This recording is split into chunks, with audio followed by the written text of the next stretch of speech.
The new Dagor engine coming to War Thunder brings some truly shocking features. Good afternoon. I am Old Dead Man, your host. Welcome to War Thunder's website. We've got a new update on the Dagor 6.5 engine that's going to be coming in War Thunder 2.15 Wind of Change. And this one's kind of interesting. It's all about graphical improvements, which they're doing a lot in this patch. This one in particular starts off with new shockwave mechanics for the blast from various weapons. So, for instance, if you watch here, you'll see the shockwave of a large bomb knocking over and then causing the trees to spring back and forth. And the large shot from a 4005 also causes the trees in that blast radius to shake and back and forth like that. And on top of that, there is at this point right here, not there, the blast actually blows the smoke away for a moment or two until it recovers and the smoke is able to rise once more from the place it was at. So this is really interesting. It should be fun for those that are on higher graphical settings. But they're saying that this could be in some of the lower graphical settings too.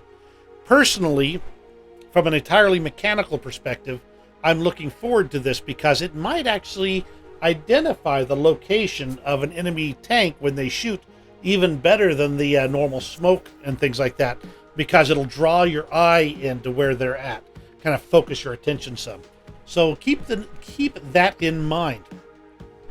They also talked about new dynamic wind effects, and so if you watch the grass in the latest update, it will actually have moments where it might eddy or change direction. The wind might change direction and different intensity as winds gust through. Should be really interesting to see how it actually turns out actually in the game engine. I'm looking forward to that. I might actually crank my graphic settings up high, like to max again, just to see what it looks like and play that way for a bit. They've actually added some additional grass effects into the game. You can see here on the before setting, it's fairly garden variety. But on the after, there's a lot more variation in color. There's a lot more random bits added in. They'll still be affected by blasts and shockwaves. They'll still be affected by tanks driving over them. And really, it's just interesting. It should be a lot of fun to have that extra little bit of detail in there.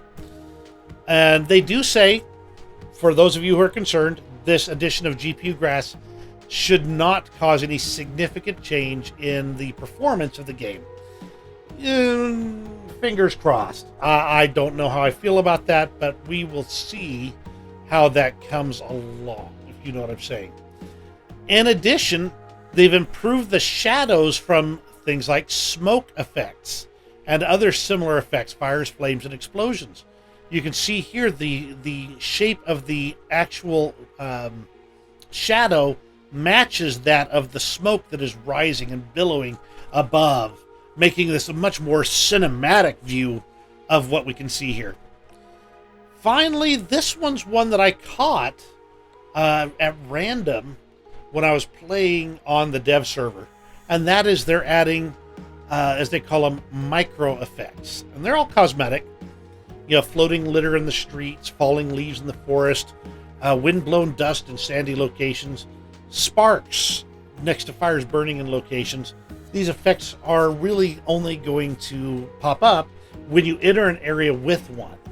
But once you leave that area, those effects will stop. So they're not a constant drain on either the GPU of your computer or on the server itself. So they're saying that all of these additions are going to have little to no effect on game performance. I'm just going to state for myself, I'll believe it when I see it, and nothing less. So that is the new updates to the Dagor 6.5 engine. Let me know what you think in the comments below. I'll give you a thumbs up if you enjoyed this video, and we will see you on War Thunder.